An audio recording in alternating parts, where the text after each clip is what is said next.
우리가 잘 알고 있듯이 제자라고 하면은 배우는 자리에서 스승의 가르침을 따르고 그와 같은 가르침을 전파하는 사람입니다.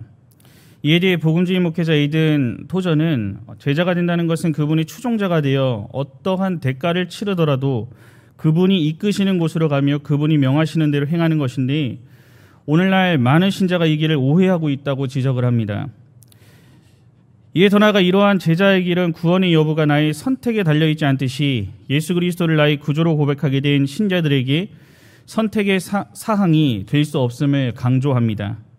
즉, 신자 모두는 예수님이 말씀하시고 원하시는 일을 쫓아 살아야 하는데, 내 방식대로 쫓는 것이 아니라 친히 말씀하신 예수님께서 가르쳐 주신 이 제자도를 따라 살아가야 하기에 그 길이 어떤 길인지 바르게 인식하는 일은 중요하다고 할 수가 있습니다. 오늘 함께 보실 본문은 예수님과 그 일행이 예루살렘으로 가는 길에 일어난 이야기입니다. 오늘 예수님 앞에 한 제자가 되기 위해 찾아온 사람과 직접 예수님께서 제자로 부르신 세 사람이 등장하는데, 이 세 사람은 안타깝게도 예수님의 제자가 된다는 것의 의미를 잘못 알고 있음을 이들의 질문과 예수님의 답변을 통해서 확인할 수가 있습니다. 이에 대해 눈여겨볼 것은 세 사람의 잘못이 무엇인지 알려주시는 예수님의 답변에 이들 각각 어떻게 반응했는지는 전혀 언급되지 않는다는 사실입니다. 이를 통해 본문의 이야기는 예수님의 대답에 관심을 기울이게 하며 이를 강조합니다. 이러한 특성상 우리는 예수님의 대답에 대한 의미를 곰곰이 생각해 봐야 합니다. 오늘 본문에 나타난 세 사람의 말과 예수님의 답변을 중심으로 오늘날 예수님의 은혜로 구원을 얻어 그분을 따르는 우리에게 요구되는 이 제자의 삶이 무엇인지를 함께 생각해 보고자 합니다. 이에 대해 먼저 우리 예수님을 따르는 제자는 맡겨주신 사명을 감당하며 동반되는 여러 고난과 희생을 감수할 각오가 되어 있어야 합니다. 오늘 본문 57절과 58절의 말씀을 함께 봉독하겠습니다. 시작. 길 가실 때에 어떤 사람이 여짜오되 어디로 가시든지 나는 따르리이다. 예수께서 이르시되 여우도 굴이 있고 공중에 새도 집이 있으되 인자는 머리둘 곳이 없도다 하시고. 아멘. 오늘 예수님께서 그의 제자들과 함께 가실 때 어떤 사람이 예수님께 질문하는 것으로 시작합니다. 이 말씀에서 어떤 사람은 오늘 말씀과 병행 구절인 마태복음에서 서기관임을 알려줍니다. 이 서기관은 예수님께 갑작스럽게 찾아가 뜬금없이 제자가 되겠다고 요청한 것은 아닙니다. 이미 예수님의 놀라운 행적은 많은 사람들에게 알려진 때였고 이를 주의 깊게 들어오던 서기관이 예수님을 찾아왔던 것입니다. 오늘 예수님을 따르고자 한 서기관은 어디로 가시든지 나는 예수님을 따르리이다고 하는 이 말로 그 마음을 확인할 수가 있는데, 오늘 본문에서 따른다는 것이 주어의 단호한 결단과 의지를 분명히 드러내는 것을 통해서도 알 수가 있습니다. 이 서기관은 분명한 각오와 의지를 가지고 말했지만 마태는 이 서기관이 예수님을 부르는 호칭을 언급하며 이 예수님에 대한 그의 인식을 알게 합니다. 오늘 본문과 병행 구절인 8장 19절을 보면, 마태복음 8장 19절을 보면 오늘 예수님을 향해 선생님이여 라고 하는데, 이 당시 존경을 나타내는 교사를 부를 때 사용하는 호칭으로 랍비 정도에 해당하는 용어입니다. 즉 예수님을 가리켜 주님이 아닌 선생으로 부르는 것은 이 서기관이 아직 예수님을 좋은 가르침을 주고 신기한 이적을 행하는 랍비 정도로만 알고 있었다는 사실을 보여주므로 오늘 예수님을 메시아로 인식한 것이 아닌 나에게 가르침을 줄 좋은 스승으로 여겼음을 알려줍니다. 이 서기관은 상당한 지식인이었고 또한 사회적으로 높은 지위에 있었습니다. 오늘 예수님의 소문을 듣고 찾아온 그는 예수님의 제자가 되어 사회적 평판을 더욱 높이고 영광을 얻기 위해 예수님을 만나러 왔던 것입니다. 이런 서기관을 향해 예수님께서는 58절과 같이 말씀하십니다. 이 예수님을 따르겠다고 비정한 결단을 하고 있는 서기관이지만 그의 모든 것을 신적 권위로 완벽하게 파악하시고 하신 말씀입니다. 내 삶이 머리를 곳도 없는 또한 기약 없는 삶이고 피곤한 삶인데 너는 그래도 나를 따라오겠느냐. 즉 여우나 새 같은 동물도 저녁이 되면 들어가 쉴 곳이 있는데 오늘 예수님은 어디에서 유숙해야 할지, 내일은 또 어디서 유숙해야 할지 모르는 앞으로가 정해진 것 없는 삶임을 말씀하시며 이러한 고난과 희생을 너가 감당할 수 있겠느냐라고 질문한 것입니다. 이에 더 나아가 예수님은 스스로를 가리켜서 인자라고 말씀하시면서 그 예수님에 대해 선생이라고 부른 서기관에게 어떤 존재인지를 알려주기 위해 의도적인 호칭을 사용하십니다. 이 호칭은 하나님이시지만 인간의 몸을 입고 이 땅에 성육신하신 자임을 알려주시기 위해서였습니다. 이 예수님께서는 인간의 몸을 입고 이 땅에 오셨지만 인간이라면 누구나 가지고 있을, 심지어 여우와 새와 같은 동물조차 가지고 있는 잘 곳이 없음을 말씀하심으로써 이 세상에서는 그 어느 곳에서도 뿌리를 내려 거주할 곳이 없다는 사실을 강조한 말씀입니다. 즉 인자라는 용어를 통해 이 세상의 창조주이시며 역사의 주관자이신 하나님이심을 나타낸과 동시에 이러한 자임에도 불구하고 여우나 새까지 가지고 있는 보금자리조차 갖지 못한 상태로 낮아지신 예수님의 위치를 보여주며 이러한 낮아짐에 너는 동참할 각오가 되어 있는지를 물어보고 있으신 것입니다. 이 서기관을 향한 주님의 말씀은 오늘 예수님의 제자가 되어 헌신을 다짐하는 우리 모두가 깊이 명심해야 할 말씀입니다. 왜냐하면 이 땅의 많은 신자들이 아직도 이러한 자각 없이 신앙생활을 할 수 있기 때문입니다. 예수님을 따르겠다고 하는 것이 우리 예수님이 걸어가신 길을 나도 가겠다는 다짐인 것처럼 우리는 그분이 걸어가신 길을 깊이 숙고해야 합니다. 이것에 대한 깊은 깨달음 없이는 신앙생활을 하다가 넘어지고 실패하기가 쉽습니다. 이 길이 어떤 길입니까? 하나님이신 그분이 이 땅에 성육신하여 인간의 몸을 입고 여러 고난을 당할 정도로 낮아지신 길이며 죽을 이유가 없으신 그분이 우리의 죄를 위해 십자가에 달려 죽기까지 하신 길입니다. 이에 더 나아가 생명의 근원이신 그분이 무덤에 장사되기까지 하신 예수 그리스도의 자기 비하의 길이었습니다.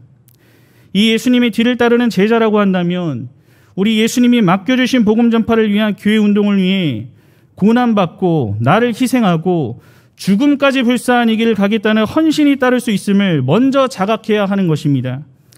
이 말씀 앞에 혹시나 서기관과 같이 나에게 유익이 되는 일만 찾거나 내 명예를 높이기 위해 남들에게 드러나는 일에만 동참하고 있지는 않은지 내 자신을 스스로 살펴야 합니다. 무엇보다 우리에게 맡겨주신 사명을 위해 죽기까지 해야 하는 희생이 동반될 때는 슬그머니 빠져 헌신의 모양만 내고 있지는 않은지도 살펴야 합니다. 우리에게 맡겨진 주님의 일들은 결코 희생 없이 감당할 수 없는 일들입니다. 많은 어려움을 극복하는 인내가 요구됩니다.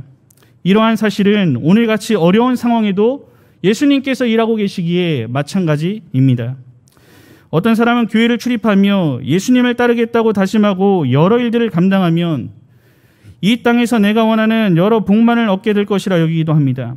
이러한 생각은 이미 우리가 체험하고 있듯이 하나님의 주권과 섭리에 따라 우리에게 주어질 수도 있는 혹은 아닐 수도 있는 일들입니다. 우리가 만약 세속적인 축복만을 바라보고 예수님을 따라가고자 했다면 우리에게 헌신과 희생이 요구될 때 육신의 떡을 생각하고 왔다가 영생의 떡을 말씀하시는 주님의 말씀에 많은 우리들이 떠난 것과 같은 모습이 우리에게도 나타날 것입니다. 오늘 우리는 내가 처한 상황이 하나님이 허락하신 상황임을 기억하고 어떠한 상황에서도 예수 그리스도의 제자로서의 삶을 각오하는 헌신된 자세가 필요합니다. 이에 대해 우리는 이러한 주님의 말씀 앞에 과연 나는 십자가의 고난의 자리까지 따를 수 있는 결단과 각오가 되어 있는지를 우리 스스로에게 점검하며 이에 대한 각오를 새롭게 다지고 이를 위해 하나님의 은혜를 날마다 구하며 나아가야 합니다. 이러한 헌신 앞에 우리에게 위로가 되는 것은 이 고난과 희생의 끝은 이 땅에서 누릴 수 있는 그 어떤 귀한 것보다 더 가치 있는 일들이 우리 앞에 놓여 있기 때문입니다. 우리 예수님께서는 하나님의 뜻을 따라 모든 고난과 희생을 겪으시고 십자가에 달려 죽으신 것으로만 끝난 것이 아니라 이후 많은 사람 앞에 부활하시고 승천하셨으며 영광의 자리에 올라가셨습니다. 이러한 예수 그리스도의 높아지심은 예수님의 믿음으로 연합되어 그분의 제자로 살아간 우리 모두가 누리게 될 승리와 영광이기도 합니다.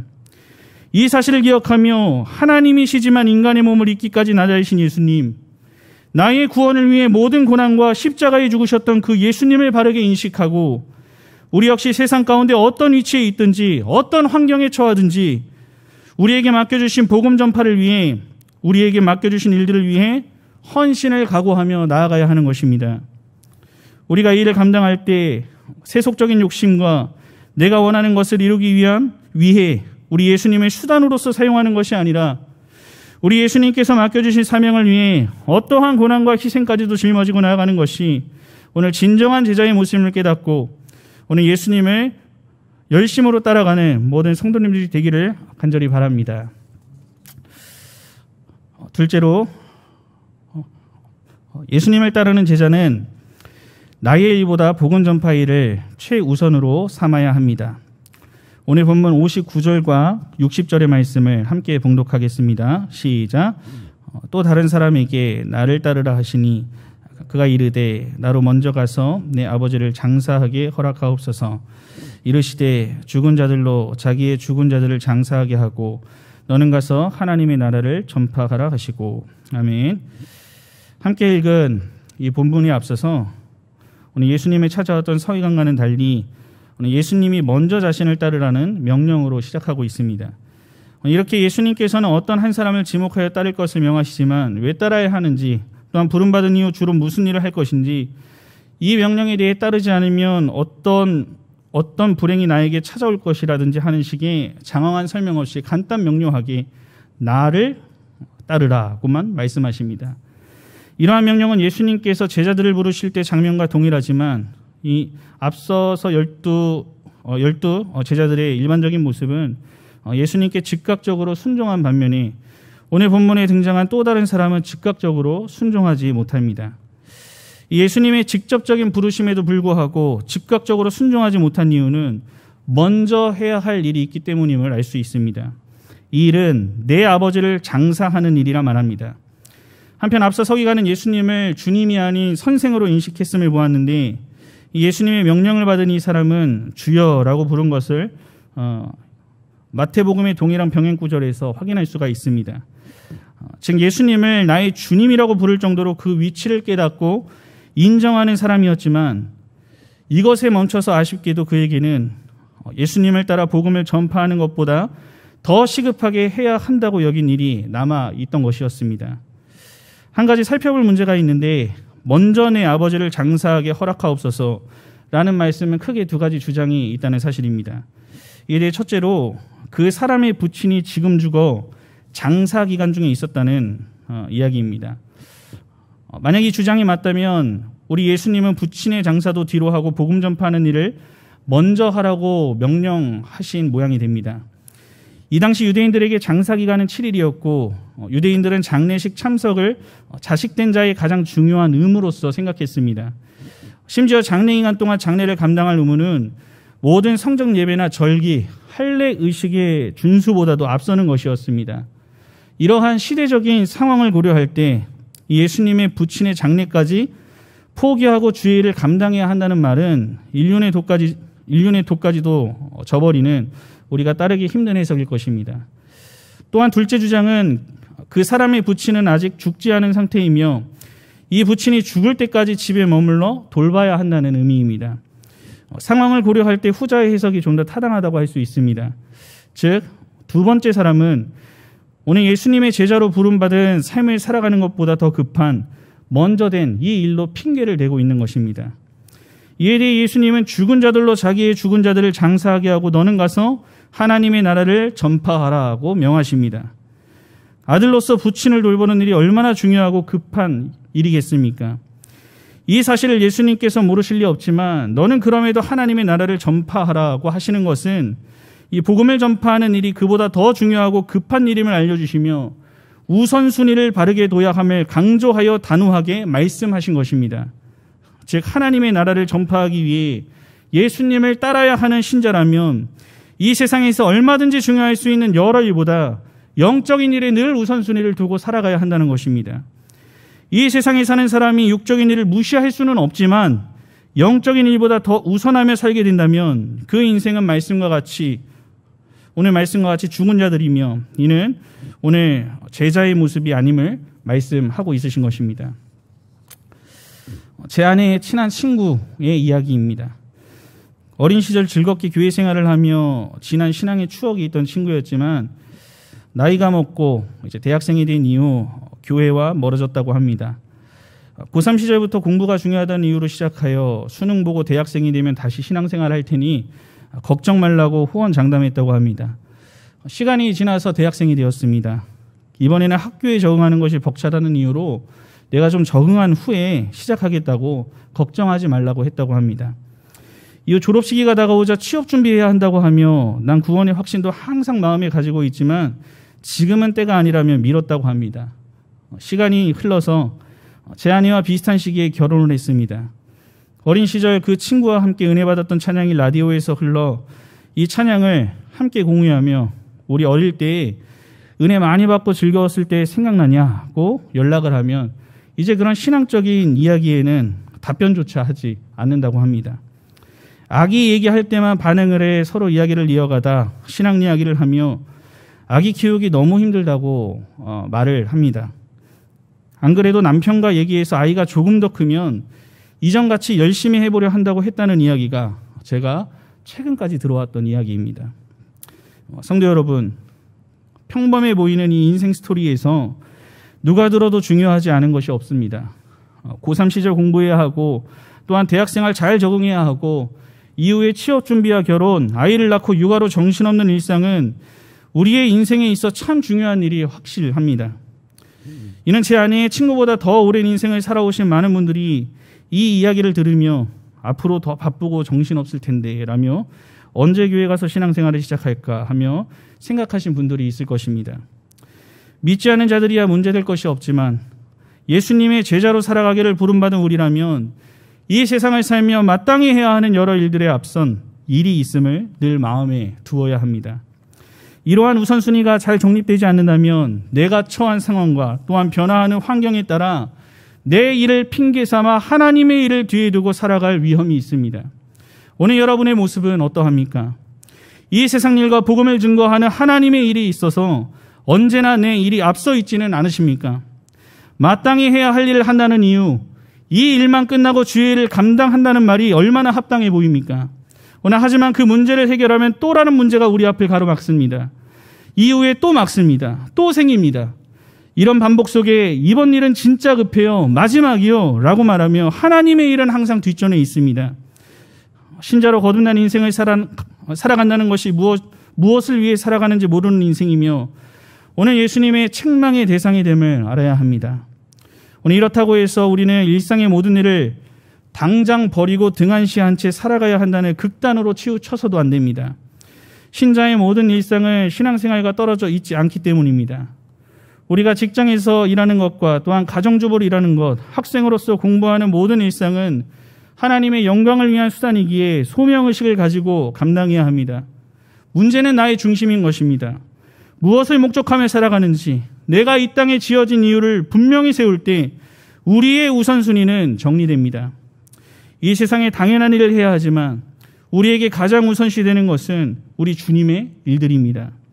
우리의 일상의 여러 일들이 이 복음의 의무를 미루기 위한 변명이 돼서는 안 됨을 기억하고 언제나 주의 일에 최우선에 두고 맡겨진 일들을 감당하며 예수님의 제자로 신실하게 살아가는 모든 성도님들이 되시기를 간절히 바랍니다. 셋째로, 예수님을 따르는 제자는 맡겨주신 비전과 성취를 바라보며 전진해야 합니다. 오늘 본문 61절과 62절을 함께 봉독하겠습니다. 시작. 또 다른 사람이 이르되 주여 내가 주를 따르겠나이다마는 나로 먼저 내 가족을 작별하게 허락하소서. 예수께서 이르시되 손에 쟁기를 잡고 뒤를 돌아보는 자는 하나님의 나라에 합당하지 아니하니라 하시니라. 아멘. 세 번째 등장하는 이 또 다른 사람은 첫 번째 사람과 같이 스스로 주를 따르겠다고 자원하며 찾아옵니다. 첫 번째 사람과 다른 점은 이어지는 말씀을 통해 알 수가 있듯이 나로 먼저 내 가족을 작별하게 허락해 달라고 요청하는 모습입니다.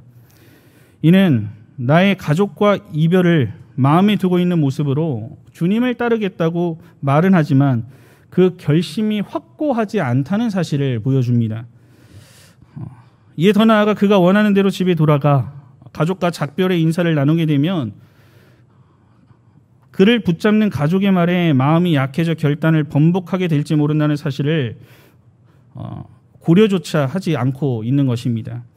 이에 더 나아가 내 가족을 이라는 말에 담긴 원어의 의미와 문맥을 살펴보면 이 표현 안에는 그 사람이 자기 집까지 직접 다시 갔다 오겠다는 것과 어쩌면 오늘 예수님의 제자가 되기로 했다는 그의 결단에 대해 의사결정권이 있는 아버지나 형제들이 어떻게 생각하는지를 먼저 알아보고 마음을 되바꿀 수 있다는 사실이 내포되어 있음을 알 수 있습니다. 오늘 본문에서 말하고자 하는 것은 왜 가족과 상의하는 것이 잘못됐느냐가 아니라 예수님을 따르겠다고 말하지만 스스로의 의지가 확고하지 않아 이런저런 주변의 말에 상황에 쉽게 흔들리고 포기할 수 있는 상태를 의미합니다. 이에 대해 예수님께서는 강력한 부정의 의미를 담아서 쟁기를 잡고 뒤를 돌아보는 자라고 명하시며 이러한 자들은 하나님의 나라에 합당하지 않다라고 책망하십니다. 손에 쟁기를 들고 밭을 가는 자의 유일한 목적은 앞서 내가 갈고 있는 그 밭고랑을 내는 일이고 그 사람이 자기가 하는 일 외에 다른 일에 신경을 써서 뒤를 돌아본다면 그 고랑은 일의 목적대로 곱게 될 수가 없을 것입니다. 내게 주어진 만약에 내가 뒤를 돌아보면 돌아볼수록 더욱 구불구불하게 갈리게 될 뿐입니다. 내게 주어진 쟁기를 들고 이 쟁기질에 전적으로 집중하고 주의를 기울여야 하는 것처럼 하나님의 나라의 일원이 되기를 원하는 자는 나의 거룩한 소명으로부터 관심을 빼앗는 어떤 것도 허락해서는 안 되는 것입니다. 내 직책에 대한 완전한 헌신과 부름받은 사명에 대한 무조건적인 충성은 예수를 진정으로 따르기 위한 필수 불가결한 전제 조건입니다. 오늘 예수님을 믿고 그를 따르는 신자의 유일하고 궁극적인 목적은 하나님의 나라를 전파하는 일입니다. 즉 사람이 어떤 일을 하기로 결단하고 착수한 후에는 그 결단의 갈등을 일으킬 수 있는 모든 요소를 허락하지 말라는 것으로 오늘 예수님을 따르겠다고 결심한 후에도 여전히 집에 돌아가 허락받고자 했던 이 사람에게 적절한 책망의 말씀인 것입니다. 오늘 예수님께서 하신 이 말씀은 오늘날 그분의 제자로 살아가며 헌신하길 원하는 우리에게도 동일하게 해당됩니다. 오늘 주님은 상황에 따라 흔들리거나 중도에 후회하며 돌이키지 않는 완전한 헌신을 우리에게 원하십니다. 이 복음 전파라는 위대한 사명을 눈앞에 두고 이것을 할 것인지 말 것인지에 대해 사람의 의견과 눈치를 고려하며 이리 흔들리고 저리 흔들리는 사람은 결코 하나님 나라에 합당하지 않다는 주님의 음성은 오늘 우리에게도 적용되는 말씀임을 알아야 합니다. 성도 여러분, 오늘 우리가 경양의 성도로 은혜를 받아 살아가고 있다면 우리에게 주신 비전을 바라보며 절대 뒤로 물러나지 말고 우리에게 주신 일들을 바라보고 목적하며 나아가야 합니다. 우리에게 주신 일들, 이 가운데 보리떡 헌금 운동 완결을 위해 또한 수도권 지교회 개척과 신학교를 후원하는 일, 또한 북한 선교 준비와 강서지역 복지사업 정착이라는 우리에게 가장 가깝게 주어진 목표 달성을 위해 우리에게 맡겨진 쟁기를 잡고 뒤를 돌아보지 말고 오직 영광스러운 희년을 향해 달려나가야 하는 것입니다. 무엇보다 우리가 이미 체험적으로 알고 있듯이 우리 경양의 역사는 여러 어려움 속에 성장과 부흥을 이루며 지금까지 달려왔습니다. 이것에 대해 대표적으로 1995년 7월 새성전 건립기공 예배를 드린 후 2년 후 최악의 경제 상황이었던 IMF 경제 위기 속에서도 오늘 강서 선전에 대한 비전을 모든 성도들이 바라보며 나아갔습니다. 원로 목사님의 중심으로 모든 성도들이 한마음 한뜻을 가지고 맡겨주신 쟁기를 붙들고 앞만 보며 달려갔던 것을 잘 알고 있습니다. 이것은 경제 상황이 이러니 뒤로 빠지자 또한 다음을 기약하자 이건 아닌 것보다 라고 하지 않고 많은 성도들이 생애 최고와 전부를 바치며 달려온 결과 하나님께서 친히 오늘의 강서 성전을 허락해 주신 것입니다. 오늘 우리의 모습은 어떠합니까? 언론을 통해 알고 있듯이 우리가 마주한 현재 상황은 IMF 외환위기 때와 비교하곤 합니다. 안 그래도 어려웠던 경제 상황이 이 코로나19의 장기화로 더욱 힘든 현실을 살아가고 있습니다. 이 시기의 어려움을 이제는 굳이 설명하지 않아도 체감하고 있는 상황일 것입니다. 이 상황은 예수님의 제자로 살아가고자 결단한 우리가 자주 뒤를 돌아보게 되는 시간인 것 같습니다. 상황이 이렇게까지 힘드니 11조를 내야 하는지부터 고민합니다. 또한 감사할 수 없는 상황이니 감사의 힘으로는 생각조차 하지 않습니다. 또한 희년이 중요한 것은 알겠는데 내 상황이 나아질 때까지 모든 것을 중단하고자 갈등합니다. 이런 고민 속에 사랑하는 가족의 만류가 있다면 쉽게 타협해버리곤 합니다. 오늘 우리의 모습은 어떠합니까? 상황과 형편에 따라 맡겨주신 사명을 쉽게 내려놓으려 하거나 이를 해야 하는 건지 말아야 하는 건지 주변의 눈치를 보며 이리저리 흔들리다 어느 정도껏 하려는 수준에 머물러 있는지, 아니면 교회에 주신 비전을 내게 주신 사명으로 여기며 힘든 상황에서도 흔들리지 않고 뒤돌아보지 않으며 생애 최고와 전부를 바치며 내가 해야 할 마땅한 일들에 동참하며 살고 있는지 살펴보시기 바랍니다. 오늘 우리는 후자의 삶이 손에 쟁기를 잡은 자로서 우리 주님의 진정한 제자의 길을 걷고 있는 모습임을 잘 알고 있습니다. 이것이 지금까지 경양교회와 성도님들이 걸어온 길이며 위기 속에서 교회를 통해 더 큰 축복을 체험적으로 누리며 살아온 많은 성도님들의 모습입니다. 오늘 함께 하시는 성도 여러분, 하나님의 나라를 향해 나아가는 사람들은 뒤를 돌아봐서는 안 됩니다. 우리는 밭을 가는 쟁기를 손에 잡고 뒤를 돌아보면서 밭을 가게 되면 이 밭을 제대로 갈 수 없을 뿐만 아니라 힘만 더 들게 됩니다. 이것에 대한 결과는 어떠하겠습니까? 앞으로도 나아가는 것도 제대로 못할 뿐 아니라 뒤로 돌아가지도 못하고 어정쩡한 삶의 모습만 남게 될 것입니다. 오늘 예수님의 제자가 되겠다고 하는 우리들은 모두 손에 쟁기를 잡은 사람과 같습니다. 손에 쟁기를 잡고 하나님의 나라라고 하는 밭에서 일을 시작하려는 사람들입니다. 어떤 상황에도 흔들리지 말고 이 쟁기를 들고 맡겨진 사명을 위해 앞만 보며 달려가시기 바랍니다. 믿음의 선배들을 통해 우리의 눈으로 보고 또한 귀로 들어왔던 모습을 떠올리며 그 시절을 통과하며 받았던 은혜들을 우리 모두가 동일하게 뜨겁게 체험하는 성도님들이 되시기를 간절히 바랍니다. 오늘 헌신하시는 가양, 염창, 양천교구 성도 여러분, 오늘 특별히 올려드리는 헌신의 시간을 통해 나는 예수님의 제자의 삶을 살아가고 있다고 확신할 수 있습니까? 우리는 작년에도 온라인으로 드린 헌신 예배였지만 올 한 해는 더 어려워진 상황 속에서 헌신 예배를 드리고 있습니다. 오늘 함께 하시는 성도 여러분, 하나님의 위로와 축복을 받으려는 사람은 많지만 십자가를 지려는 사람은 많지 않습니다. 하나님은 병 고침과 욕구 충족과 소원 성취를 위해 따르는 다수의 무리들보다 나 자신을 버리고 예수님을 온전히 따르는 소수의 제자를 원하심을 기억해야 합니다. 오늘 여러분의 진정한 예수님의 제자의 삶을 살아가길 원하고 이를 위해 부름받았음을 확신하십니까? 오늘 예수님의 제자로 부르심을 받고 살아가는 신자는 예수님께서 가신 길을 따르며 받게 될 여러 고난과 희생을 각오하며 맡겨주신 복음 전파의 일을 최우선으로 삼고 살아가는 신자입니다.